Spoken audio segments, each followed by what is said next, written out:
just talk to Public Works. My name is Armando Marquez. I'm the interim Public Works Director. Just a couple of the areas. Well, a couple the areas I'm going to cover is water, wastewater, stormwater. A lot of people kind of put those in one, but they're actually separate. They're all separate entities. And then just mention TCEQ, that's the environmental agency, puts the regulations in place. And then we got the streets and parks departments. And then we also handle a little bit of the facilities. That'll be what I'm going over. So the staff, there is normally a director, foreman, who would be licensed in water. And then you have 2 parks employees, 2 streets employees, and 4 water employees, who would also be, of course, licensed in water. Currently, we have just 2 parks, 2 streets, and then I am the only water employee, but I'm currently in the role of interim director. So if you count me out, we have 0 water employees.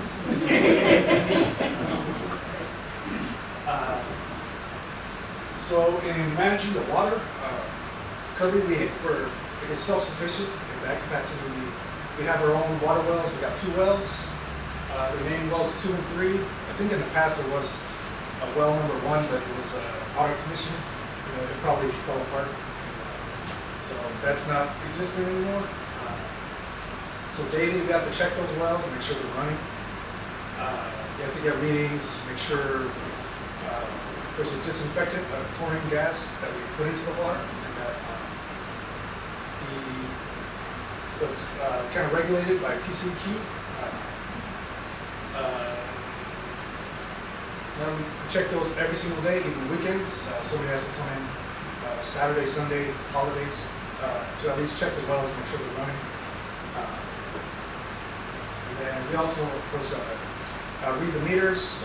Usually, the way we do that is with radio signal. So every house and business has a water meter in front of it, somewhere buried in the yard. And then we just put a computer in the truck, a little antenna on top, drive it around. That gives us the signals. If it doesn't pick it up for whatever reason, then that's when we go hand to hand, or just on foot, and go read the meters by hand. And we also take care of the water mains and water service lines that come off of the mains. So, of course, those water mains, they come out from the wells and distribute water throughout the city. They're usually buried either on the sides of the streets, close to the curb, or in the easements of the people's property lines, like a little bit around the sidewalk area, or where the sidewalk would normally be in the grass. It can be pretty deep.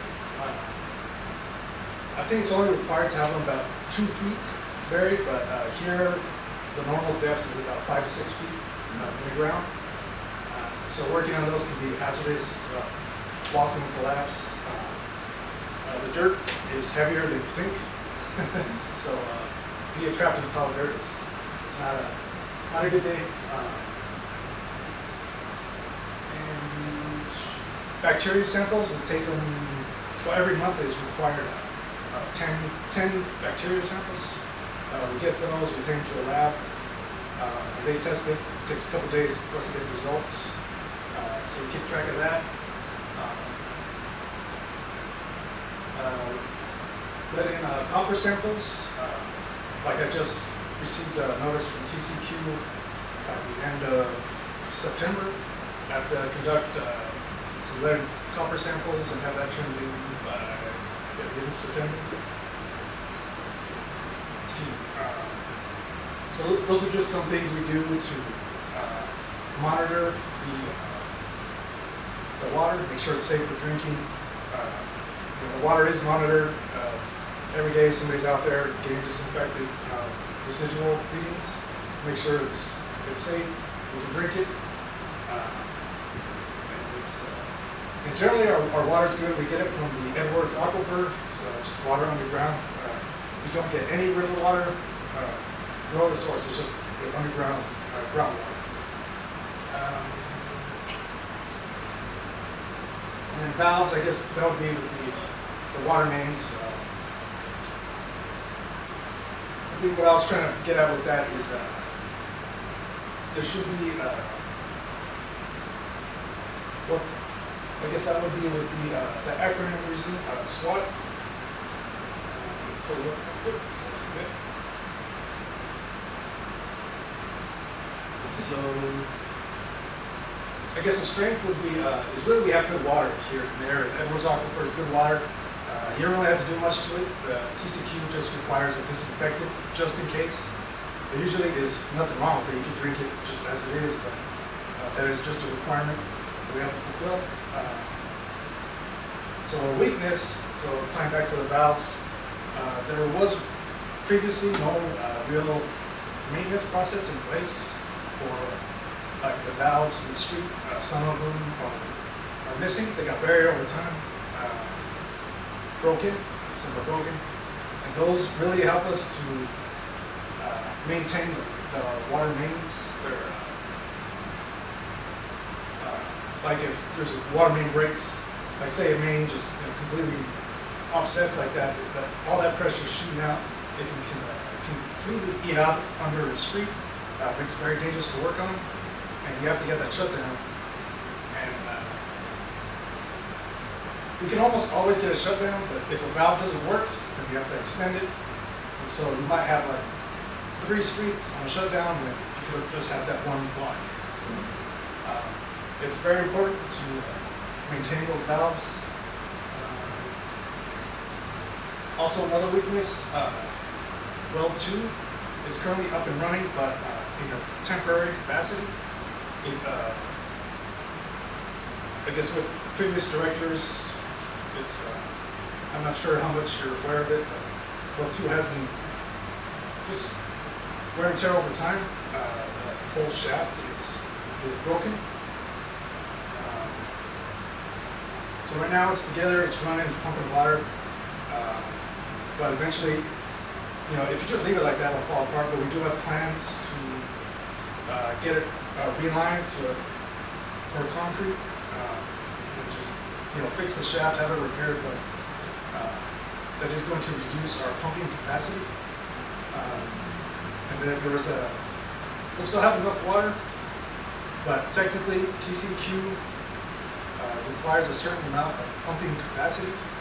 And having both those wells, because well 3 we did basically the same thing a couple years ago, so it's going to drop our pumping capacity.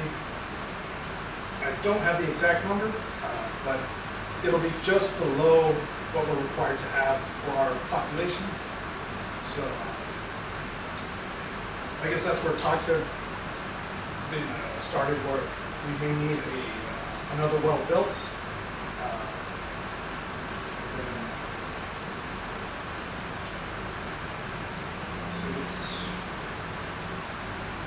So we'll need that in the future, most likely.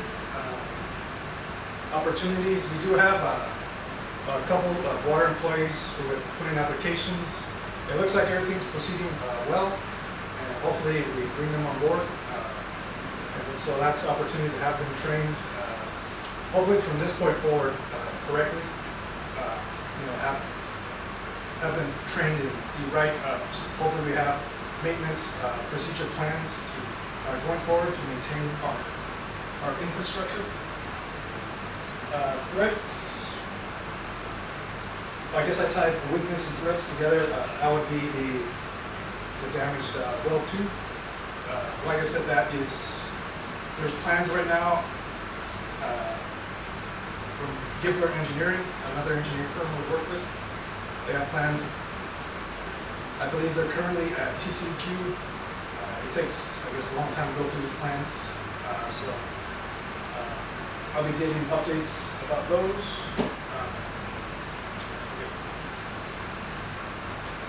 Wastewater, so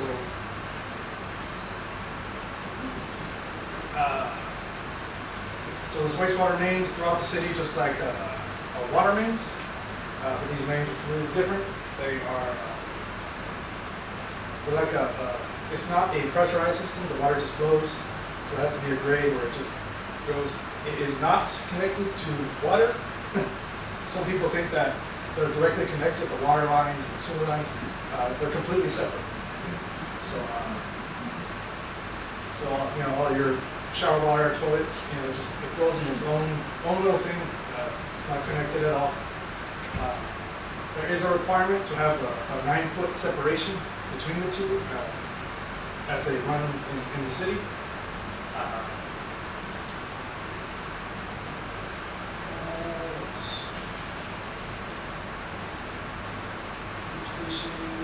Lift station. We have one lift station. That's just when the sewer line, because like I said, it's not pressurized. It's just a slope that goes down so the water can flow. Eventually, it gets really, really deep, as you might imagine. So we have a lift station to pick it up, bring it up to more ground level, and then it will just continue to flow. We do not treat sewer water here.